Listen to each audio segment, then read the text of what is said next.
기후위기에서 안전하고 지속가능한 사회를 만들려는 전 세계의 탄소 중립 목표는 이제 거스를 수 없는 흐름입니다. 최근 로마에서 개최된 G20 정상회의에서 우리나라는 이미 법제화한 2050년 탄소 중립 시나리오를 전 세계에 발표했습니다. 그리고 곧바로 영국 글래스고에서 개최된 제26차 UN 기후변화협약 당사국 총회에서는 2030년까지 2018년 대비 40%의 온실가스를 감축하겠다는 국가 목표를 발표했습니다. 우리 제조업에는 2018년 대비 당초 6.4%의 감축 목표가 14.5%로 매우 강화된 것입니다. 지금까지도 마른 수건에서 물 짜내듯 노력했는데 어떻게 달성하느냐는 우려의 목소리가 분명히 있습니다. 하지만 이 목표는 여러분 혼자 달성할 수 있는 목표가 아닙니다. 정부, 학계, 그리고 에너지 공급자, 지역 주민, 기술 메이커 등 사회적 협력을 통해 공동으로 달성해야 될 목표입니다. 중요한 것은 지금까지 여러분들이 사업장에서 노력한 온실가스 감축 경험이 우리 사회 다른 분야에도 그리고 여러분 사업장에도 더 중요한 가치로 발전된다는 것입니다. 경험하지 않으면 절대 새로운 선택을 할 수가 없습니다. 여러분들이 그동안 노력했던 작은 실험과 실천들을 통한 온실가스 감축 경험이 탄소 중립이라는 대전한 사회에서도 매우 큰 경쟁력이 될 것입니다. 우리 식품기업은 다른 업종보다 원가 비중이 매우 높습니다. 중소기업 같은 경우 약 80%가 넘는 걸로 알고 있습니다. 노무비나 원재료비 같은 감축하기 어려운 분야보다는 에너지 비용 절감이 손익에 미치는 영향이 굉장히 높습니다. 그래서 에너지 다소비 업종으로도 분류되고 있고요. 코로나에서도 매출은 성장하고 있고 이에 따른 에너지 소비도 증가하고 있습니다. 여기에 만약 에너지 단가마저 오른다면 여러분들 제품 가격을 그만큼 높이지 않는 이상 수익은 낮아질 수밖에 없습니다. 식품기업에게 이제 더 이상 윤리적이고 과학적인 이슈가 아니라 탄소 중립은 경쟁력에 대한 문제인 것입니다. 2018년보다 성장해야 되는 2030년입니다. 우리는 성장과 온실가스 감축이라는 목표를 동시에 달성해야 합니다. 이렇게 에너지 절감이 무엇보다도 절실한 시대입니다. 그럼에도 불구하고 왜 사업장에서는 온실가스 감축을 쉽게 하지 못할까요? 제가 지난 10년간 우리 국내 식품 제조 현장을 돌아봤을 때 기술과 비용의 문제보다는 더 큰 장벽이 있었습니다. 그 첫 번째가 정보, 숫자에 대한 장벽입니다. 여러분들이 개선하고자 하는 설비나 공정에 대한 기존 에너지 소비량이 정확하게 얼마인지 전체 사업장 에너지 소비량에서 분리해서 모니터링하지 못하고 계십니다. 그러니까 개선 후에 절감될 수 있는 실제 효과를 자신 있게 의사결정하는 사람들한테 명확히 제시를 못하는 사업장이 정말 많습니다. 생산이 안 되는데 가동되는 컨베이어 벨트나 조명을 끄는 것에서부터 정말 우리 제품에 필요한 에너지 소비량을 파악하는 것까지 눈에 보이게 계량화하는 것이 개선의 시작입니다. 그리고 설비 변경을 하기 전에 기기 상태를 점검하고 과연 유지 보수나 아니면 운전 방법 변경을 통해서 이 기능을 회복할 수 있는지를 먼저 파악하는 게 되게 중요합니다. 기기를 변경해 가지고 온실가스를 절감하는 것 외에 에너지 손실에 따른 스펙 대비 손실량을 복원하거나 여러분들의 행동을 개선해서 절감할 수 있는 활동이 우선되어야 합니다. 두 번째 큰 장벽은 조직 내부의 걱정과 반대에 직면하는 것입니다. 여러분들도 많은 경험이 있을 겁니다. 품질에 문제가 생기면 어떻게 하냐. 새로운 설비는 복잡하고 기존 방식이 훨씬 편하다. 특히 크고 새로운 설비를 도입할 때 이런 문제가 많습니다. 여러분도 아시겠지만 안타깝게도 아직은 온실가스 감축이 우리 식품 사업장의 제일 중요한 아젠다가 아닙니다. 에너지만 절감하기 위한 투자보다는 품질, 위생, 그리고 신제품 생산, 그리고 노후 설비 교체 등 다양한 사업장 요구에 대응하면서 통합적인 편익을 도출할 수 있는 온실가스 감축 기술이 먼저 선행돼야 됩니다. 이때 지속적인 소통과 리더들의 역량 발휘, 그리고 전문가의 협업 등이 이런 장벽을 부수고 넘어서는 데 매우 중요한 요인입니다. 그래서 우리 온실가스 감축을 추진하는 식품기업 담당자에게 필요한 역량은 기술과 경험뿐이 아닙니다. 제안과 설득 능력이 필요합니다. 회사 내부의 상황과 외부의 시시각각 변하는 기술 변화를 연결할 수 있는 제안 능력이 무엇보다도 절실한 상황입니다. 생산량을 늘리면서 온실가스를 감축하는 국내의 기업을 분석해보면 몇 가지 공통된 특징이 있습니다.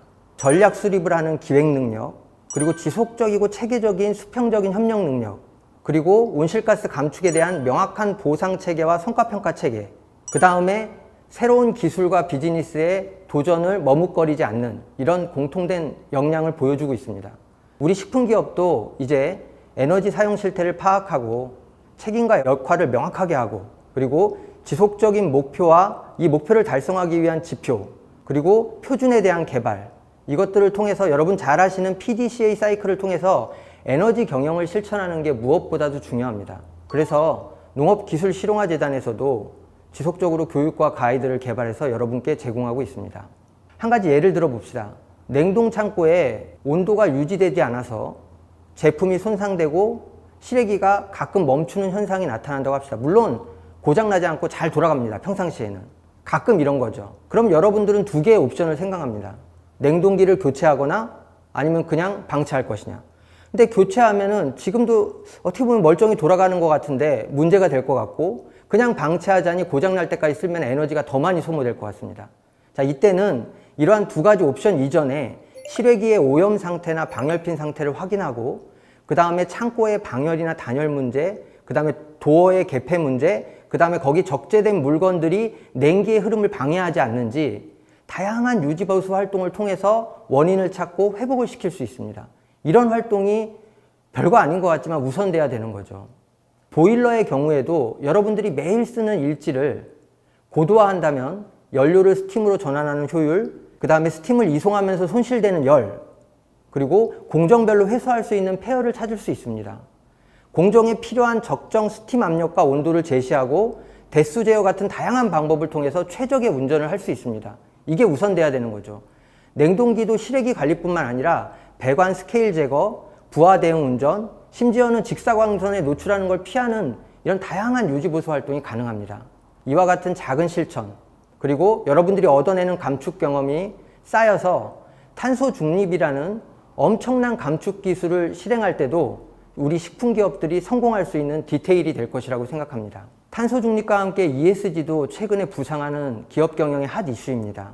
환경, 사회, 지배구조 측면에서 재무적인 성과가 아닌 비재무적 성과를 의미합니다.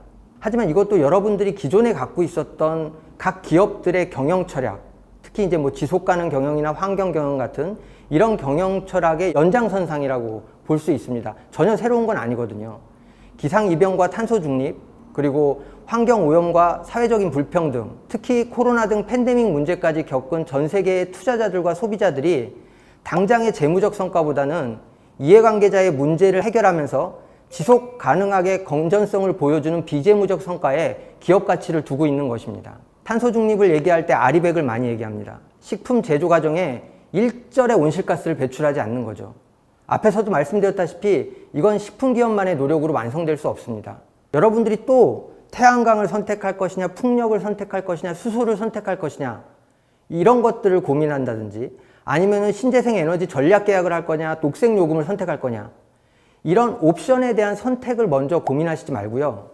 우리 회사의 기업 가치와 공급망, 생산, 소비, 폐기 전 과정에서 잠재량이 풍부한 신재생 에너지, 우리가 가지고 있는 경쟁력 있는 인프라가 무엇인지 하나씩 살펴 들어가야 됩니다.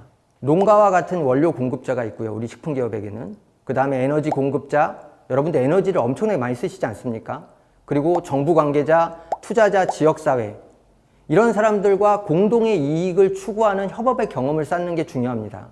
예를 들어서 해외 같은 경우에는 닭고기 가공 공장에서 지역 양계 농장과 연계해가지고 개분 바이오 발전소를 갖다가 건설하고 운영합니다. 이 지역 분산형 전원이 지역의 양질의 전력을 제공하고 있고 수익을 창출하고 있으며 거기에서 남는 애쉬까지 비료로 생산하고 있습니다. 얼마든지 성공한 사례를 찾을 수 있습니다. 우리 농업기술실용화재단은 지난 10년간 식품기업의 경쟁력을 높일 수 있는 온실가스 감축 기술을 발굴하고 보급하는 데 열정을 가지고 일했습니다.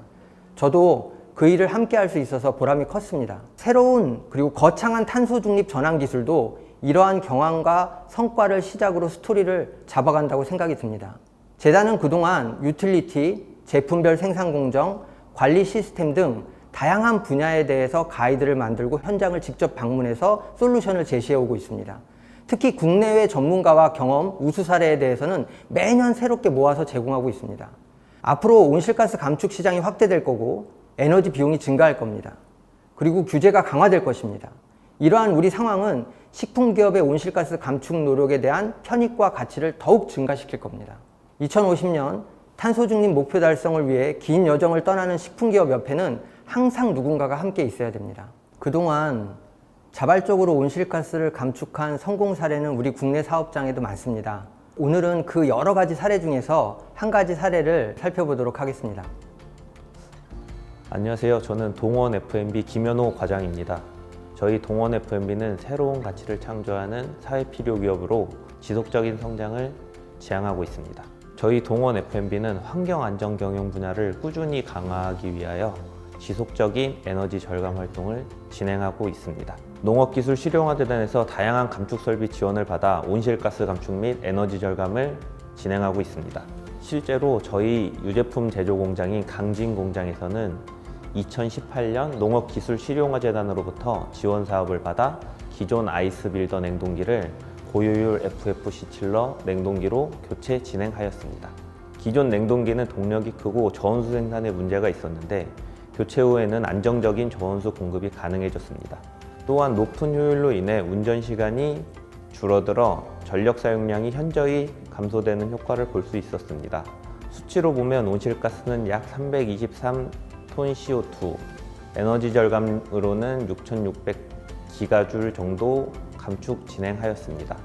앞으로도 저희 동원 F&B는 지속 가능한 성장을 위하여 에너지 절감에 최선을 다하도록 하겠습니다. 감사합니다.